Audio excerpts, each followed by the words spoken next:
Hi, it's Tina. Welcome to my channel. Today I'm batch cooking veggie burgers. There's no set recipe.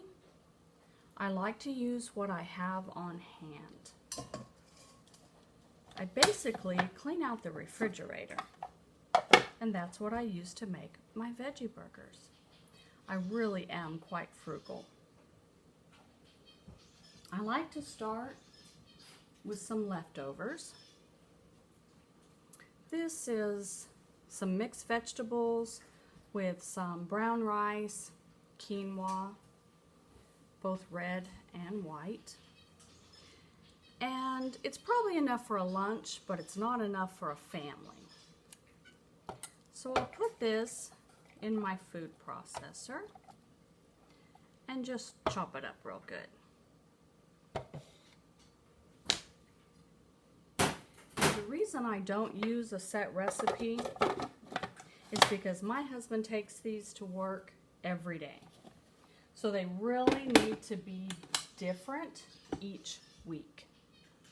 He'd really get bored with them if they were always the same. Let's give this a quick blitz.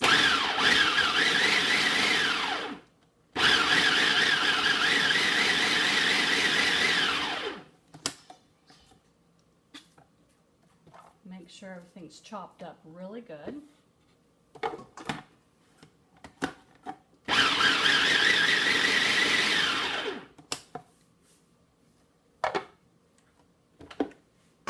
Put that in our bowl. That's going to be our start.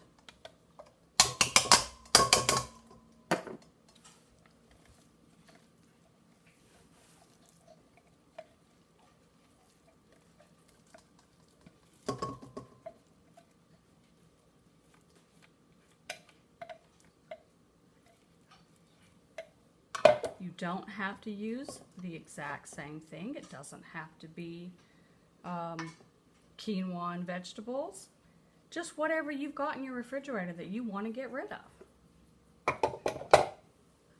Then I've got some spinach. Now I bought it on sale because it was about to expire. And it's just barely started to wilt in certain spots, but most of it's still really good. But I know that it's going to wilt if I don't use it up. And this is a pretty good container. So I made some salad and I used it in some other things, soups and stews. Then I'm just going to fill my food processor with this. And I'm going to look for the pieces that are the most wilted, because we want to use those up. Again, being very frugal.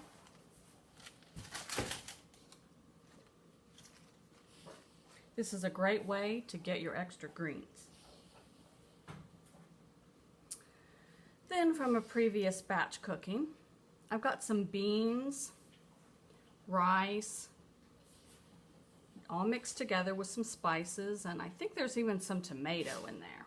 This was a dinner a couple nights ago.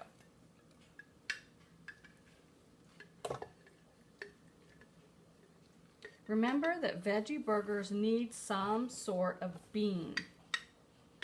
The bean makes everything stick together and really bind.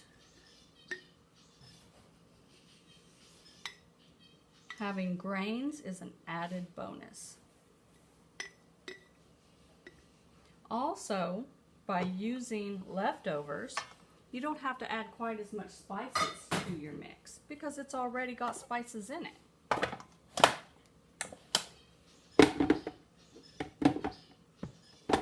Mix those all up.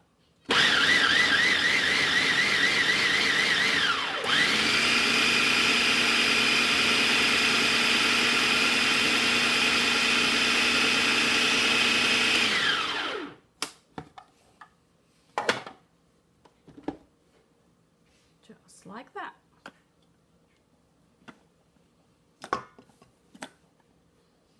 It's quite slippery.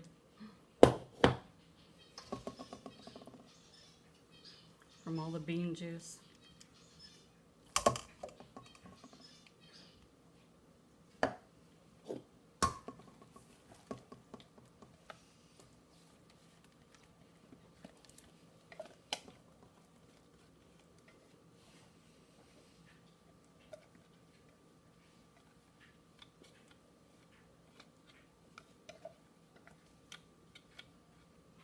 then just add whatever your favorite spices are.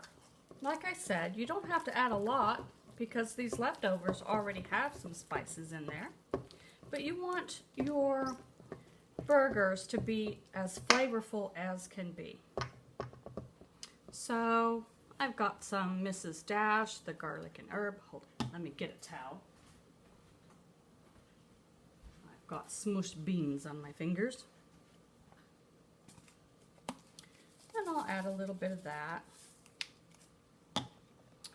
I've got some dried celery that I made the other day in the other video. That's going to make it salty.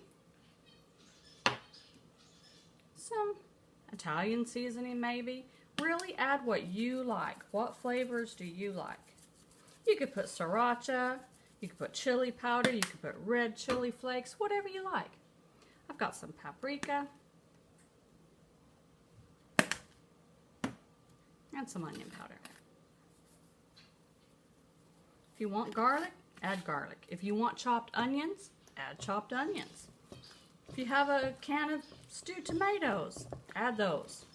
Whatever you like, whatever you've got on hand.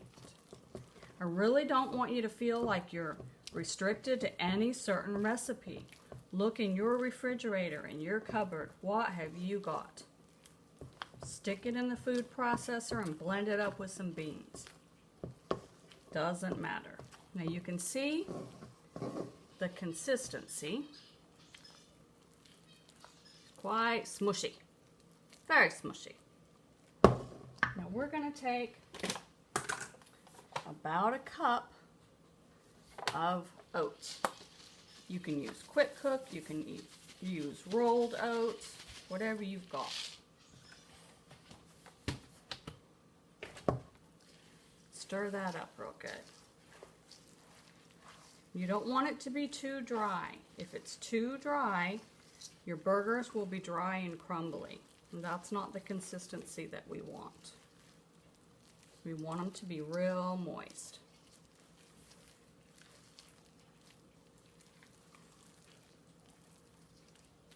And there you are. Can you see that? Pretty moist. And that's all there is to it for your batter.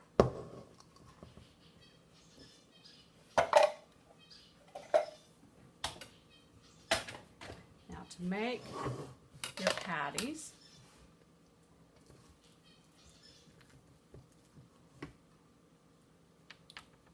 put some on your baking dish.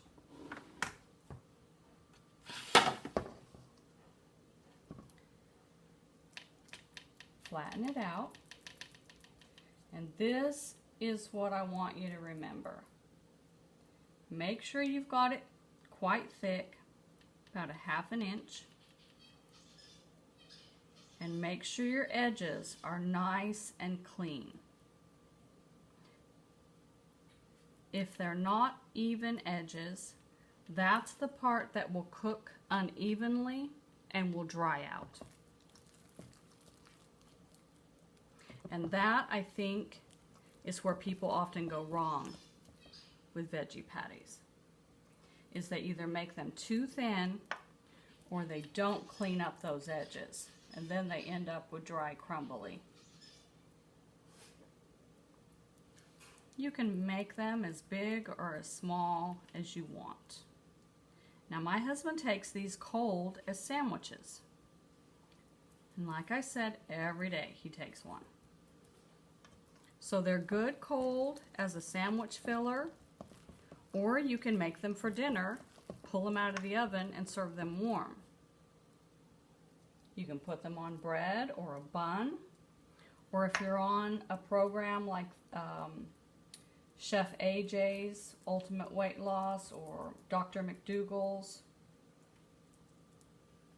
Maximum Weight Loss where you can't have bread, then the patties are really good just by themselves.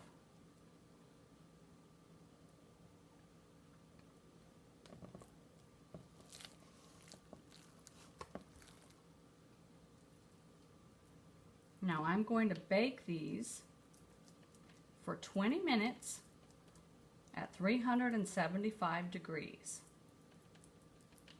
Then I'm going to pull them out and let them cool a good 10 minutes.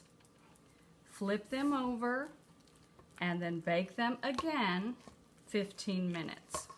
The cooling in the middle before you flip them is essential. If you try to flip them before they've cooled, your patty will smush and it will not hold its shape. So don't do that.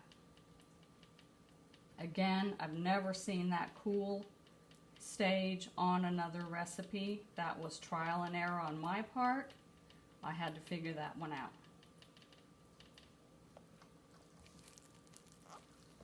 Now, if you have like a George Foreman grill, you can certainly put this in there.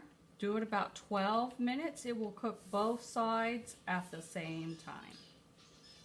However, as I said, this is batch cooking for me. I'm going to take these and put about 4 in the refrigerator, and the rest I'm going to freeze. My husband pulls them out as needed. Lets them defrost, and then has enough for the next few days. My son likes these as well. My son is not a vegan. He moved back home at age 21 after being out of the house a couple years, and was very surprised to find out that his family had gone vegan while he was away. So he still eats meat when he's out of the house. However, he knows that we don't allow meat or meat products in the house. So this is something that he can grab out of the refrigerator, make a quick sandwich, and he likes the flavor, and it's very filling for him. And then I'll show you what it looks like when they come out.